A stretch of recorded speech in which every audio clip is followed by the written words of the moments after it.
Hello my dear friends. Welcome back to JEE Tamila. இப்போ இந்த செஷன்ல April 2019 JEE ல கேட்ட क्वेश्चन தான் நம்ம டிஸ்கஸ் பண்ண போறோம். क्वेश्चन பார்க்கலாம்.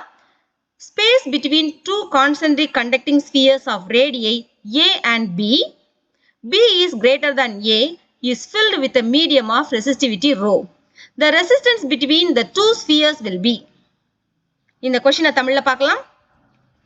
ஆரம் A மற்றும் B கொண்ட இரண்டு ஒரு மைய கடத்தும் கோளங்களுக்கிடையில் உள்ள இடைவெளி ரோ மின்தடை எண் கொண்ட ஊடகத்தால் நிரப்பப்படுகிறது. இரண்டு கோளங்களுக்கிடையே இருக்கும் மின்தடை. Option A rho by 4 by into 1 by A plus 1 by B. Option B rho by 4 by into 1 by A minus 1 by B.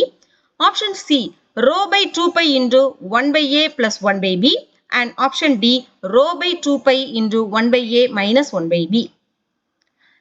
So இந்த क्वेश्चन ஆப்ஷன் எல்லாம் பார்த்தோன்னே ஏதோ ரொம்ப கஷ்டமான क्वेश्चन அப்படின்ற ஒரு தாட் உங்களுக்கு இருக்கும். ஆனா இந்த क्वेश्चन எப்படி செய்யணுங்கிற ப்ரொசீஜர் மட்டும் தெரிஞ்சுனா ரொம்ப ஈஸியா இந்த क्वेश्चन நீங்க சால்வ் பண்ணிடுவீங்க. திருப்பி நம்ம क्वेश्चन ரீட் பண்ணிக்கிட்டே அதை क्वेश्चन என்ன கொடுத்திருக்காங்கங்கறத டயகிராமேட்டிக்கா கொண்டு வரலாம். இப்போ பாருங்க ஆரம் A மற்றும் B கண்டிஷன் கொடுத்திருக்காங்க.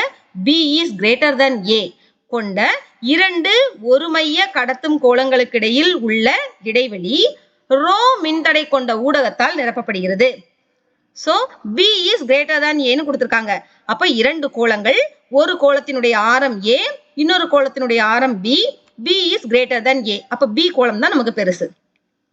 இந்த இரண்டு கோளங்களுக்கு இடையில் உள்ள இடைவெளியை என்ன பண்ணிருக்காங்க? ரோ மின்தடை கொண்ட ஊடகத்தால் நிரப்பப்படுகிறது. ஒரு பர்டிகுலர் மெட்டீரியலுக்கு இந்த ரோ வேல்யூ மாறிலி, அது உங்களுக்கு தெரியும். ஒரு பர்டிகுலர் மெட்டீரியலுக்கு rho value is constant. Okay, இப்போ இந்த இரண்டு கோளங்களுக்கு இடையே இருக்கும் மின்தடை. அப்ப இதை கண்டுபிடிக்கணும்னா நம்ம என்ன பண்ண போறோம்னா, ஒரு சின்ன ஒரு எலிமெண்டல் ஸ்பியர், ஒரு dx திக்னஸ் இருக்கிற x ஆரம் கொண்ட ஒரு கோளத்தை வரைய போறோம். அந்த கோளத்தினுடைய மின்தடை மட்டும் தெரிஞ்சிச்சுன்னு வச்சுக்கோங்களேன், நம்மளால ஈஸியா என்ன பண்ணிடலாம், அந்த ஏக்கும் பிக்கும் இடையில இருக்கிற ஊடகத்தினுடைய மின்தடையை ஈஸியா கண்டுபிடிச்சிடலாம். இந்த டயக்ராம்ல பாருங்க, dx திக்னஸ்ல ஒரு ஸ்பியர் நம்ம டிரா பண்ணியிருக்கோம். அதோடைய ஆரம் x. இப்போ இந்த dx திக்னஸ் இருக்கிற இந்த கோளத்தினுடைய மின்தடையை கண்டுபிடிச்சிட்டு ஏல இருந்து பிக்கு இன்டகிரேட் பண்ணீங்கன்னா இந்த ஊடகம் மொத்தத்தோட மின்தடை நமக்கு கிடைச்சிடும். ஓகே, இப்ப சொல்யூஷன் பார்க்கலாமா? மின்தடை கண்டுபிடிக்கிறதுக்கான ஃபார்முலா என்ன? ரோ எல் பை ஏ. இப்ப நம்ம dx திக்னஸ்ல ஒரு ஸ்பியர் நம்ம டிரா பண்ணியிருக்கோம்ல, ஒரு கோளம் வரைஞ்சிருக்கோம்ல, அதோட ரெசிஸ்டன்ஸ் எப்படி எழுதலாம்?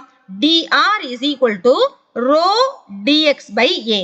அதுல எல்லுக்கு பதிலா நம்ம இங்க என்ன கொடுத்திருக்கோம்? dx, அந்த எலிமெண்டோட திக்னஸ் dx by a. இங்க ஏங்கிறது என்ன? Surface area of the sphere, கோளத்தின் பரப்பளவு. கோளத்தின் பரப்பளவுக்கான ஃபார்முலா என்ன? 4 pi x square. So rho dx by 4 pi x square. இப்போ இந்த ஃபார்முலா யாருக்கு மட்டும்தான்? dx திக்னஸ் இருக்கிற இந்த ஸ்பியருக்கு மட்டும்தான் இல்லையா? இப்போ இதை யாருக்கு அப்ளை பண்ண போறோம்?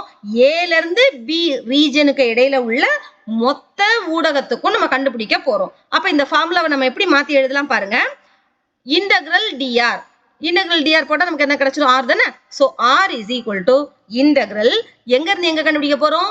a to b, இந்த ரீஜனுக்குள்ள a to b rho dx by 4 pi x square. rho by 4 pi ங்கிறது கான்ஸ்டன்ட், அதனால இன்டகிரலுக்கு வெளியில எடுத்துடலாம்.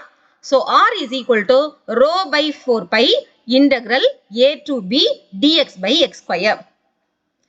இந்த இன்டகிரேஷனும் உங்களுக்கு கஷ்டம் கிடையாது. நம்ம பிசிக்ஸ் பொறுத்த வரைக்கும் ஒரு 3 இன்டகிரேஷன் நிறைய இடத்துல நம்ம யூஸ் பண்ணிட்டே வருவோம். Integral dx is equal to x, integral x dx is equal to x square by 2, integral 1 by x square into dx is equal to minus 1 by x. இந்த 3 ஸ்டாண்டர்டா கொஞ்சம் நீங்க இந்த வேல்யூஸ் ஞாபகம் வச்சுக்கணும். சோ இங்க நமக்கு என்ன இருக்கு? Integral 1 by x square into dx, அதோட வேல்யூ என்னன்னு சொன்னேன்? minus 1 by x. இப்போ இன்டகிரல் லிமிட் என்ன இருக்கு? a to b இருக்குல்ல, அதை இங்க ரைட் சைடுல அப்ளை பண்ணிடுங்க. இப்போ x ஓட இடத்துல இந்த லிமிட்டை அப்ளை பண்ண போறோம். அப்ப என்ன வரும் சொல்லுங்க? rho by 4 pi, இந்த மைனஸை வெளியில எடுத்துடுங்க. அந்த 1 by x இருக்குல்ல அந்த x க்கு பதிலா என்ன போடணும் முதல்ல upper limit 1 by b minus 1 by இப்போ லோயர் லிமிட் 1 by a.